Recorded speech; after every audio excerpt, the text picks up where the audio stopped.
Hello and welcome to Comedy in a Nutshell, the podcast where I ask the writers and performers of comedy why it is that they so desperately want to upset and alienate their parents and live in poverty, with the opportunity to sit in a dank basement and make strangers laugh. What does it give them? What does it take from them? And most importantly, what does it mean to them? I'm the comedy nerd who's seen more than 1,700 different comedians perform live comedy, and you can find out more about my journey in comedy fandom on my website, thecomedynerd.com. Please also take a moment to like, subscribe, rate, review and share the podcast. Thank you. My guest this episode is a singer, musician, musical director and as of recently a musical comedian whose appearance on last year's Musical Comedy Awards absolutely blew me away. She has a sweet and cheeky comedy style accompanied by a genuinely impressive vocal ability. And I for one am particularly looking forward to her making her Edinburgh Fringe debut this year. It's musical comedian Anna Hale. I know you as a musical comedian, but you are first and foremost a singer and in musical theatre and musical director. I mean, was music your start, would you say? Yeah, it definitely was. I grew up in a very musical household, and I've been singing my whole life. And to be honest, it took me so long to kind of get into comedy because there were so many things that I was kind of exposed to earlier on. So my mum is a fantastic musical theatre performer, and I always knew I wanted to sing in front of people and I wanted to be on a stage performing. And that was what I saw all the time. I was so lucky we got to go and see loads of musicals, and I thought, oh, well, that's what I want to do. So I pursued that for a really long time, and I did love it. I love musical theatre so much. And then I discovered comedy sort of a couple of years ago and realised, oh no, this is the version that I want to do, where I'm being myself and I get to talk to the audience and it's our kind of conversation together. But yeah, I've spent a lot of time singing. I used to write very serious songs before I started writing comedy songs that, like, most of them no one's ever heard and no one will ever hear. And I would love to keep it that way. So did you have comedy sort of as an influence earlier on before you sort of discovered it for yourself? Yeah, I watched a lot of comedy when I was growing up. I always think of it as like, you know, in the movies, in a rom-com, where the main character sort of, quote unquote, falls in love with all these different people and realizes that they're not right for them, and then goes, oh, it was my best friend who's been there the whole time. That's what my relationship with comedy is. I grew up watching stuff like, my dad introduced me to Monty Python from a very early age, so I was always watching stuff like that. My brother and I were really into Flight of the Conchords when we were younger, and all sorts of comedy like that I watch all the time. My life changed completely when I discovered Horrible Histories. That was a big, big day, and I have never looked back. And I just kind of didn't really twig that was something I could do for a long, long time. Yeah. So what was it then that finally put comedy on your plate, sort of thing, that it made you want to be in musical comedy? Well, I kind of did everything in the wrong order, because the first, it's true, the first comedy I ever did was my 1 hour solo show. That was the first time I ever did comedy, because I decided, I was on tour with a play, and I decided I wanted to write my own show. I wanted to tell a story about something that had happened to me, and I wanted to make it fun, and I wanted to write songs for it and have that sort of journey with the audience. And so I wrote this show, and I put it on at the end of 2023. And only once I'd sort of started looking at it properly and preparing to put it on, I thought, oh, this is comedy and it's really fun. I love this. And so I did the show and was like, oh my gosh, I love it. I love it so much. And then I started gigging after that. So it was all the complete wrong order and kind of upside down. But yeah, it wasn't until I actually did this sort of full thing of it that I went, oh yeah, I should do this. I mean, you weren't a stranger to the stage at that point, but changing gears into comedy, was it a surprise? I mean, how much did it fulfill the expectation that you have, and how much was it completely unexpected? Well, I was terrified. I was absolutely shitting my pants before I did it. Like, oh my God, I've never been so scared. But I really loved it. I think my favorite times I can perform is when I can see the audience. I love being able to, like, actually physically see the audience and interact with them. I found it so exciting to be myself on stage rather than pretending to be someone else, and just because I am a very extroverted person anyway. So it was like being being in a conversation at a party, except everyone has to watch me and has to listen to me because they bloody well paid for it. So that's the dream. Did you get nervous or anxious about doing comedy? Because obviously it's slightly different. Music is in itself an entertainment, but when you have to make people laugh as well. Oh my God, yeah, definitely. Because then I always get nervous before performing anyway, which is kind of part of it. And then going, oh my gosh, no one apart from like two of my friends have heard any of this. What if it's not funny? What if I'm rubbish? What if all these people, and all just friends and family, like, what are they going to say? What if they never speak to me again? Oh my gosh, terrifying. Yeah. And I think that like that first time of putting new material in front of people, definitely when I first started, I found really scary because it was, I felt so vulnerable, and especially because the content of the show, which is now the solo show I'm working towards and putting whips on of now, it is very personal. It's about like quite a vulnerable period of my life.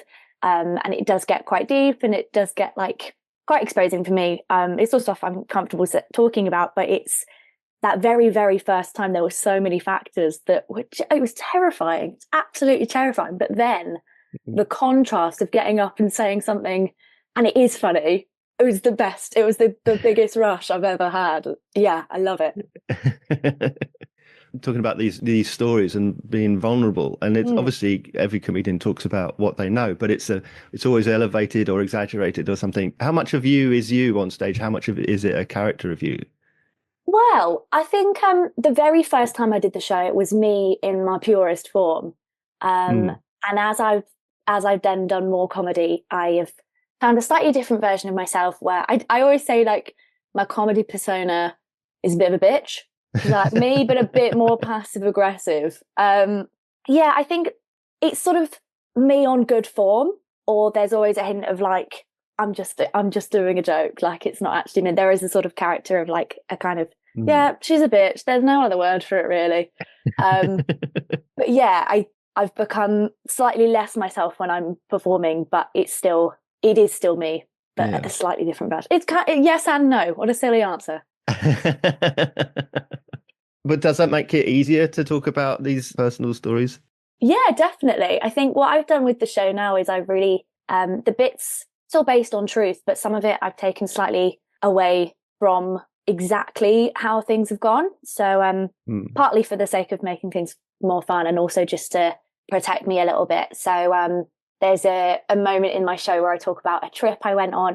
The show is all about my relationship with anxiety and a condition called emetophobia, which is a fear of vomiting, which is something I struggled with for a really long time. And there's a moment in the show where I went on a trip and had quite a severe panic attack and managed to sort of stop that and look after myself by singing a nursery rhyme in a hotel room. Very weird. And the first version of the show was like kind of a play-by-play of exactly what happened in that actual situation. And now I've put it in a different city, and there's different characters coming in, and I can like really play with that and become the characters and have a lot more fun with that. So it's nice for me to like give myself a chance to have fun with something and be silly about it, rather than just going, this is what happened and it was really scary. It's nice. Obviously with the musical background, and I've seen you perform a few times, and it's stunning, frankly, how amazing you are as a singer and a vocalist and a performer. Also very, very funny, of course.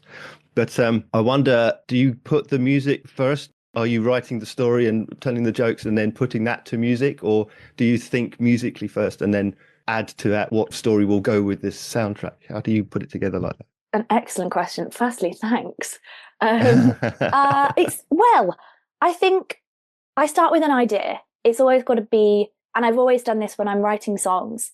I have to know what it is I'm writing about. I have to have some form of an idea before I can start writing. I mean, sometimes I'll sit at the piano and I will just noodle and I'll come up with the melody and I'll voice note it, and then most of the time never use it again. So most of the songs I write, if I start with an idea, then I'll sort of play around with the piano, or then I'll just kind of sit with it for a bit. People must walk past me on the street and think I'm nuts, because I will be voice noting into my phone like I'm like, oh right, here's an idea for a tune.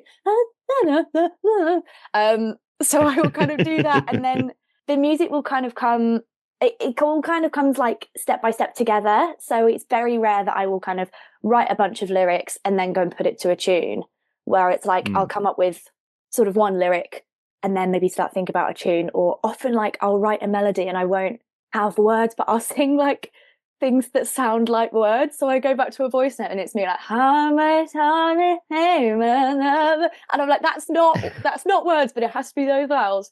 So yeah, I think if I can have like, I often start with like an idea that then becomes like a line or a hook, and then it kind of rolls from there. But sometimes it takes ages to write, and sometimes it just comes to me. Another thing that I was wondering about is, obviously I've seen you do the Musical Comedy Awards, which you were runner-up last year, and at time of recording you are through to the semi-finals this year. Yeah. And you were audience favourite last year, of course, as well. When you're in a position of competition, you're getting ultimately, well, judged.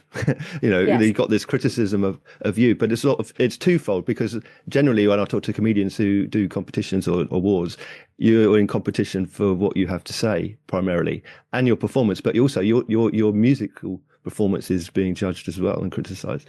What hurts or enthuses you more? Which is your priority ultimately? Because if someone's saying, well, I didn't enjoy that, are you thinking, oh, they didn't think I was very funny? Or, oh my God, I spent hours on that melody?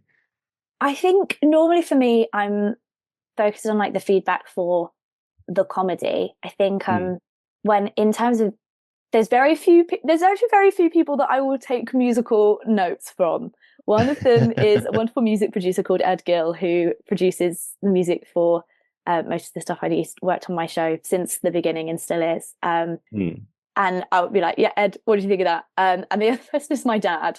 And sometimes my dad will say, what do you think about the piano part of that? And I'll go, okay, I'll go and have a look at that. Most of the time, yeah, anyone else, I'll kind of take feedback for like what the comedy is and stuff. And that's where I always, that's where the imposter syndrome, particularly in my head, is like, oh my gosh, I need to learn from that. But it's so funny you sort of summing up what it is to do like a competition, especially based on musical comedy and like what the MCA is. And it's so not only are you like performing, but you're being judged and people are voting for whether they like you or not. And then you have the jeopardy of going through to the next round. And the funny story, my first proper mixed bill gig as a musical comedian was the heat of the MCA's 2024.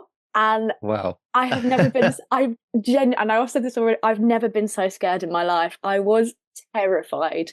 Like some friends had come to see me who I've known for a really long time, and I was in the corner, sort of my shoulders hunched, staring at the floor, not being able to breathe.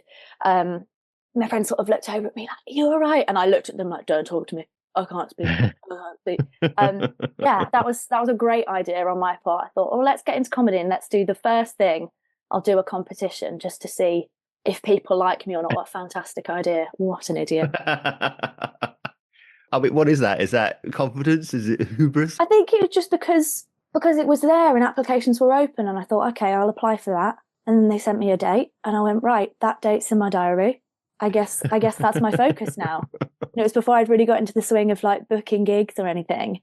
And I think actually it was really good that it was specifically for musical comedy, because I've often found like going to gigs, I rock up with my giant piano and go, right, have you got an extension plug? Can I plug into the PA? Also, have you got a spare microphone? Can I do this? Can I do that? Also, can I have a sound check? Blah, blah, blah, blah. People kind of look at me like, what? So I'm like, now I'm able to just kind of go in and go, right, I know what I need. Are you happy for me to just kind of find it myself? So it was really nice that gig was based on musical comedy. So it was kind of all catered for and people knew what to expect. And Dave, who does the tech for MCAs, is fantastic and like on hand to help with all of the tech stuff, which was really helpful. But yeah, I don't know why I did that to myself. It was character building. It was definitely character building. Oh my gosh. Yeah. Having now been and being in the MCA again for a second time, and how do you feel about competitions in general and awards and things like that? I mean, are they important? Are they just another gig? Where do they sit with you? I think I try and go into them saying it's just another gig, and like most of the time I can. And I think often actually competitions are some of the friendliest gigs I've done, because you know, people are there to, you know, have some sort of accolades come out of it. And it's nice to be able to put in a bio, you know, I won this, or I got to whatever round in this, and it is something recognizable. But I think everyone is that little bit more nervous, so everyone is friendlier. So I've often found that, yeah, comedy competitions are really lovely, and it means that the people running them just have that little extra bit more care, and they do kind of make sure that you're happy and come and check in on you and stuff. So yeah, I think like ultimately they are a bit of fun, and I try not to take any of them too seriously. I don't think it's worth like putting stress on yourself to go like, oh, I have to do well in this competition, because it is like a gig in that sometimes people will really enjoy it, and sometimes they won't, and that's okay. That's not necessarily your fault. And if I just treat it like another gig, I go in, I do my thing. If it goes well, great. If it doesn't, you know, one person might have enjoyed it, and sometimes that's enough. Yeah. What about watching comedy? Do you still go and see comedy gigs? Do you go to musical comedy gigs? Do you watch it in the same way as you might have done before? Oh, I don't think I watch it in the same way. No, I think I've got a very different eye. And this is that I had this with theatre as well, when I did performing for a while, and then I moved into directing, and I've never been able to watch a show in the same way. And I think it's the same with comedy. I love watching comedy, and I love seeing other people perform. But now there's definitely a sense of like, oh, I really like the way they wrote that joke, or, oh, I see how they got there from that. That was a really clever kind of thing. Or sometimes going, oh, I hope the punchline is this, and then it's not. And you go, mine was better. It's very rare. But I still really enjoy watching comedy and seeing other comedians. And I think that's one of my favorite things about doing comedy, is that everyone is different because they have to be. So like no one, even if other people are doing musical comedy, no one's doing the same thing as me, and I'm not doing the same thing as anyone else. And I think that's really exciting to kind of go, oh, this is different, and that's what that other person does. And I don't have to try and be that person. I can kind of go, oh, I admire that and that about them, and that's really fun. But I don't then feel that pressure to go, oh, I must try and do what they did. So that is really nice. Are there particular individuals or performances that you've seen that were inspirational for you? Oh, definitely. I mean, when I discovered Victoria Wood, I was like, wow, she's amazing. Of course. I know you said you went to see Katie Norris a couple of days ago. I think she is absolutely fantastic, and I definitely look up to her a huge amount. I love the way that she commands an audience. I think is so exceptional. So yeah, she's a big influence of mine. And I think the same about Jazzy Emu. Like the kind of comedy that we do is very, very different, but just having that kind of ability to come on and go, this is exactly what I'm doing, take it or leave it, but I'm not going to try and adapt to what you've got. Like, this is my character, this is my music, this is it. And I really love that. And that's part of the character that he does, but I love that confidence when he comes on and just gives it to you. And I think he's incredibly funny. I've been a fan of his for a while. Yeah. Do you find if you're performing on mixed bills and you suddenly find that you're on a bill with someone that you particularly might admire, perhaps, does that influence your performance, so you want to try harder, or you're starstruck? Yeah, there's definitely a bit of pressure that I guess comes from myself, no one else. But yeah, I think there's definitely a sense of like, okay, be good, be on good form. And like, I guess it's a similar mindset of like when I'm doing a competition, going, it's just another gig, it's fine if people don't like you, but you do want to do well when you're performing on a bill with someone that you really admire. Of course you do. Yeah. You mentioned that you're working on your debut show. What's the show? What's that all about? Oh, fantastic. So the show is, I was like, wow, what's it called? The show is called Control Freak. And it is all about, my relationship with anxiety and emetophobia, and my recovery from therapy that I had that genuinely changed my life. It took me to a whole new place in my mental health that I honestly didn't think was possible. I thought I was just going to struggle and manage for the rest of my days. And I came out of therapy going, oh my goodness, I feel like I've just come out from underwater and now I can breathe again. And it's all about that. It's all about like my relationship with control, and how it's kind of structured like I'm doing a show by myself because I can do it all. And that's definitely something that I have been like in my life. But yeah, in essence, it is a love letter to my therapist, who in the show she's called Jane. She's actually based on two people, because I did the show, relapsed, and went back to therapy because it happens. But yeah, I've been working on it since 2023 when I decided I want to write about this. I want to tell this story. I want to make a show. And I kind of put it to bed for a year after doing it the first time. Then going back to therapy, having that recovery again, learning so much more about not just myself and how to manage my anxiety, but how to know the boundaries I can set to make sure that I'm able to put on the show and talk about it. Because it's not just like talking about these things in front of an audience, but then people want to talk about it after, and being able to have these conversations about mental health. And that's really important, that I feel able to like facilitate that kind of chat, which I do. I do really feel able to now. So then I came back to it for a whip at the end of November at the Rosemary Branch, and got a couple of dates at the Brighton Fringe in May, and then gonna do a few more whips, and we're basically looking ahead to debut in Edinburgh, which is really, really exciting. Have you performed or visited Edinburgh before? I have, yeah. I've been up to visit 3 times now in total. And last year I went up for 5 days to properly like do a bit of a recce with my head on for this coming year. And I'd worked on a couple of shows as well. So I choreographed a couple of numbers for a musical called Diva Live from Hell. And I'd co-written a song with Kate Butch for her show Wuthering Shites, which she was doing at the Pleasance. So it was nice to kind of go in with a little bit of a work head on as well. And then I did an opening spot for another musical comedian, Alex Prescott. So it was nice to like do a little bit of performing and like be involved and have some lanyards and feel a bit important, but then also not have the pressure of having to market at any shows. I was like, okay, good luck, bye. So it was really nice to like go in and sort of be in the right places, in the right circles and stuff, but also not have that major pressure, which was nice. Yeah.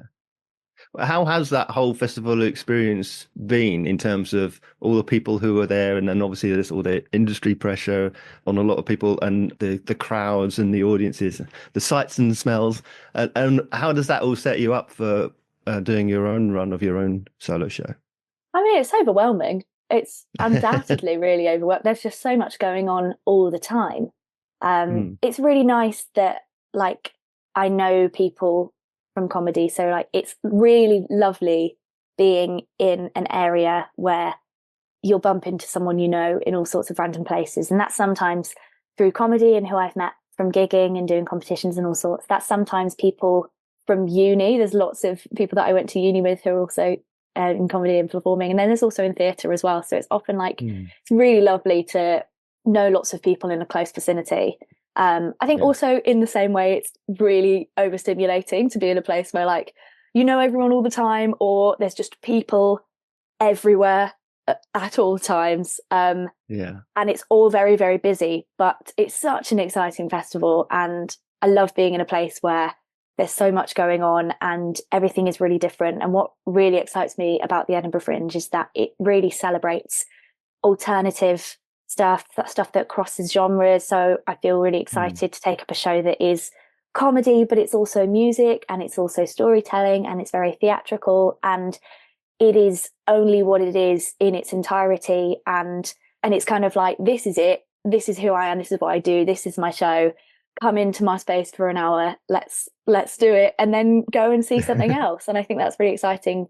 Having been there as an audience member and sort of seeing something of one genre and then legging it because you've got 10 minutes to get across Edinburgh to another venue and then seeing something completely different. I think that's what makes festival atmosphere so special, because you will see a really random combination of things sometimes, and it's like a really weird assorted selection. But that's what makes it the experience it is. And there is literally something for everyone. Variety isn't dead. So I'm excited.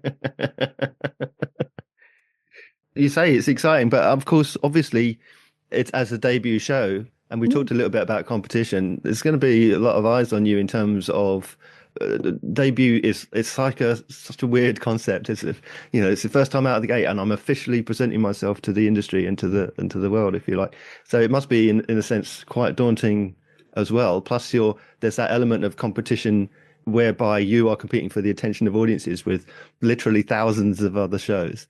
Do you find it daunting at all? Or do you have like that competitive streak? Do you want to be part of that competition? You want to shoot for the win? I mean, it's interesting. I've not really seen it as a competition. It is a really competitive space and there will be so much going on. Yeah. I'm really excited I think there will be a lot of surprises at Edinburgh. I think there's a lot that I'm going to find out and learn as I go, and I'm excited for that. And I think I know that it will be really difficult, and at times I will really feel the pressure of that, or feel like I'm not doing enough. But I think we feel that all the time, like, especially, when I go on social media and, a comedian's posted a clip of a gig and I haven't, and then I go, oh my gosh, I'm not doing enough to, I think we can allow ourselves to feel these pressures of the competition at any point in the industry. And I think I'm going to try as much as possible to try and extract myself from that and just enjoy being there and enjoy being present in a space and knowing that I can only do what I do in the same way that other people can only do what they do. And not everyone is going to love every second of what I do. And some people might really enjoy it and some people might enjoy it a bit, and just kind of embrace that individuality, not just for myself, but for everyone across the festival. So I'm going to try as much as possible to keep my positive mindset. It's not a competition. It's just a smorgasbord. And you said, of course, you're taking the show up to Edinburgh. You've got that target. You've got that deadline. Do you set yourself objectives about playing certain venues, appearing on certain bills, or achieving certain aims? Yeah, I think there's definitely things, particular places and venues that you put on a certain pedestal and aim for. I'm really fortunate to be working with Big Head Comedy, run by Charlie, who are so knowledgeable and fantastic, and we've been working together since sort of late 2024 on a couple of whips and early things like that. So it's really nice to kind of have that person who knows so much about comedy and go, what's going on here? So he's really fantastic, and I'm very grateful for his work. So yeah, I think there are definite parts of the festival that we've been aiming for and would really like to happen. I feel I don't want to say too much. I don't want to give too much away. Keep some mystery for the big announcements when they come. Now, when the fringe announcements will happen, I'm going to try and keep some secrets. But yeah, I think it is exciting. We've got a really exciting spot in a good time for what I'm doing and who I am, in a really nice venue. So I think I'm going in completely aware that most people at the fringe won't have a clue in hell who I am. Go, who is this? What are you doing? And kind of, I've always gone in with the attitude of you can kind of only know what it is when you see it, and you have to come and see the show to understand exactly what the difference in genres is and what I'm doing as an act. But I'm excited to, it feels, there is such a sort of weight on saying I'm debuting at the fringe, but it's the place to do it. And I'm really, really looking forward to having new people see me and find out who I am. That excites me. Yeah. As someone who is relatively new to performing comedy, do you have a comfort zone? Is it in the performance aspect? Is it in the writing? Is it in the music? Where are you happiest? I'm definitely happiest performing. Writing is not my happy place. When I have ideas, it's great fun. And when I don't have ideas, it's the worst thing in the world.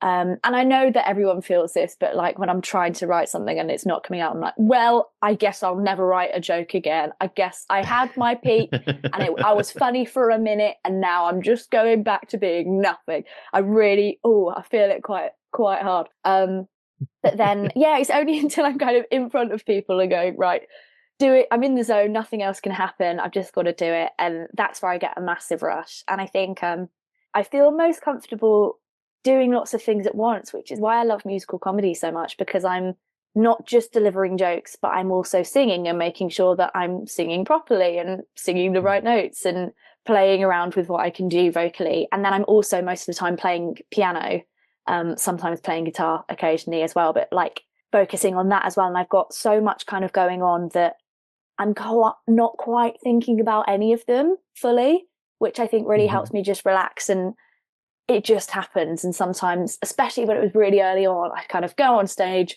black out for 5 minutes, come off and go, right, let's listen back to that voice note. I don't know what just happened.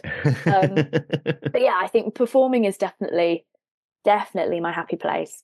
But I love having ideas and coming up with ideas. And once I have got something to write about and then it does flow, I do find that really exciting as well. But I think it's all with a view of how it's going to go down in the performance, because that's my favorite part. Yeah. Yeah. How are you as a director of yourself? Is it easy to step back and sort of remove the oh, I love that joke and but it's not really working in this moment, that sort of thing? Do you keep things in for your own amusement, even though they might not work in front of an audience, or are you disciplined enough with yourself as that control freak who wants to take command of every aspect? Sometimes, I would say sometimes. I'm very fortunate that I have a wonderful director for Control Freak, Elizabeth Stevens, who is also my best mate. And so she knows exactly when she can tell it, right, that's fun for us. Is that fun for anyone else? Not necessarily. And I go, all right, yeah. And I know she's right. And sometimes I am good at sort of going, I do like that joke, but I think that's just because I like it. That doesn't mean that everyone else is going to like it. But then I also have the opposite of going, oh, I don't know if I like that joke. I'm really scared that no one will like it. And then Eliza will say, no, put it in front of people. That's fine. Or like, try this and do that. So I'm very fortunate to have her. She's much more than a director. She's a real collaborator in a lot of what I do. So my new material nights always get a preview in the living room because we live together as well. I'll be like, right, I've written a song. Can you just sit on the sofa and listen while I do this? And I often find that's good. But yeah, I try my best to have some self-discipline. And I do try and really pay attention to how audiences respond to things. But yeah, and I think that's come on a lot since I've been doing comedy. I think in my early days, I was like, well, I think it's funny. So if you don't, then you're wrong. So yeah, I'm learning. Well, what's the most important lesson that you have learned so far, do you think? Is there something that sticks out in your mind and sort of has informed your onward journey? Gosh, what a fantastic question. I think actually the most valuable thing I've learned, and I'm still learning, and I think I will always be learning this, is to just not put too much pressure on myself. Like, comedy exists because it's fun and everyone needs to laugh and we want to have a nice time. And I think sometimes because it's such a busy industry and it is so competitive, and like you say, there's always competition and there's always imposter syndrome and feeling like you're not doing enough compared to the next person. And actually just here to give everyone a nice time and also have a nice time ourselves. So I think as much as possible, I'm learning to not get too stressed, and just always like find the joy in it, even if it's not like the best gig I've ever done. I'll still go, well, I enjoyed this, that, or the other, or like this joke went down well, and that's fun and that's nice. When people laugh at a joke, that's good. They've had a laugh. So I think, the biggest thing I'm learning and always trying to remind myself is to just have a good time, because what's the point otherwise? Yeah. When you're gigging in different places, do you find differences in sort of regional cultural attitudes to what you do? Do you have to change your comedy or what you're singing about, or pick and choose the style of music that you do according to where you are?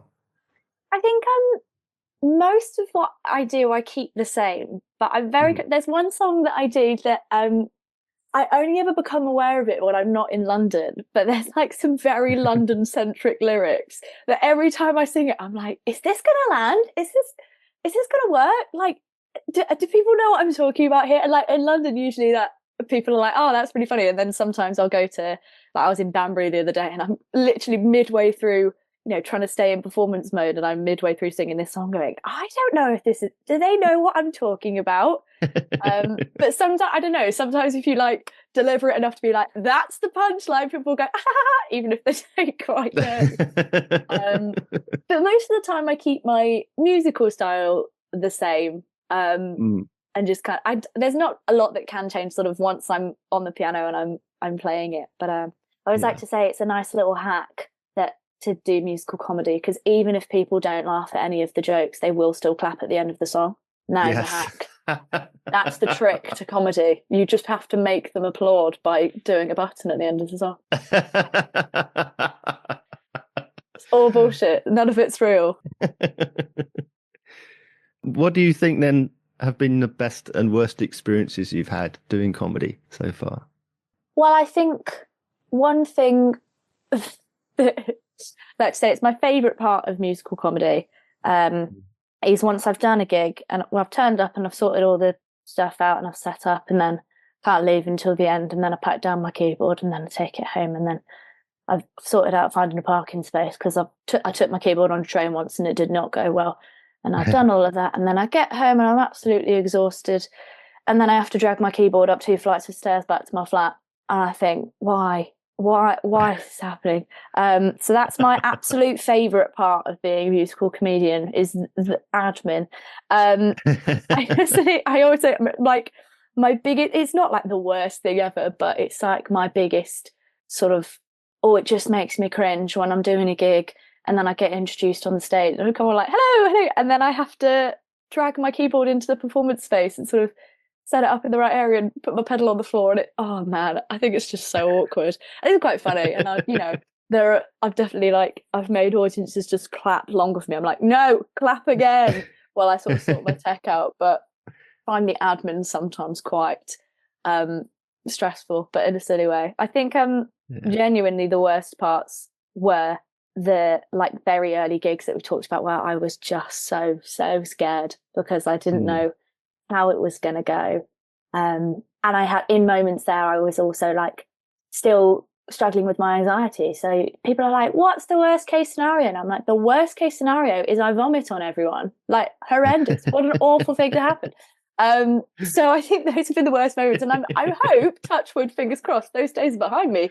But I think so far, the best thing for me was last year's MCA final, and just going, I entered it because I thought, well, I may as well try, and I ended up there, and I just thought, I really didn't think this is going to happen, and I was so excited that, it was the first time that I wasn't nervous to have friends in the audience and go, oh, what if they never speak to me again? I was just so excited to have people that I knew there, and also because it was in a theatre, it wasn't in a comedy club. I was like, this is my happy place. I can come onto a stage in a theatre and go, I'm home.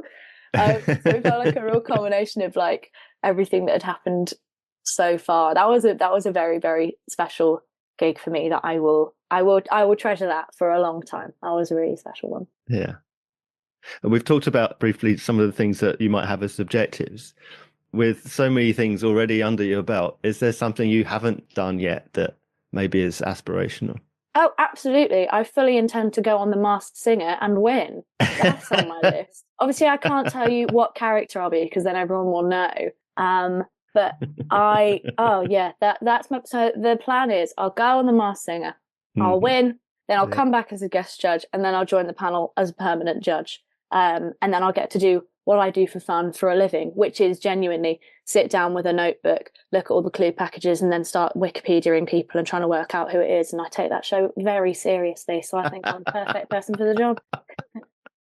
But I think it's always nice to, like, have lots of different goals and dreams and stuff. I knew from a very early age that I'd never be satisfied just doing one thing. So that's another thing that I love about comedy, is that there are so many different things you can do with it, and there's live performance, and then there's screen work, and there's all sorts going on, like writing behind the scenes and directing and creating things. And I love, like, collaborating with other people, like writing songs with other people and stuff. I think there's lots of parts of comedy that I'm yet to discover, and I think that is really exciting. Yeah. I've not played the kazoo for you yet. Thoughts? Always got on at the ready. I've got 2 recorders in here. I think there's an egg shaker in here as well. Get my theme song. So Anna, how can we find out about you and where we can come and see you performing? Well, I am doing a whip at the Pleasant Theatre on the 24th of Feb, which will have happened by the time this podcast comes out, probably. So that's exciting. Hope you came. Hope you had a good time. I am doing whips of my debut show, Control Freak. I will be at the Brighton Fringe on the 19th and the 31st of May. And I have got various gigs coming up, and I'm going to update my website because Mark has told me to.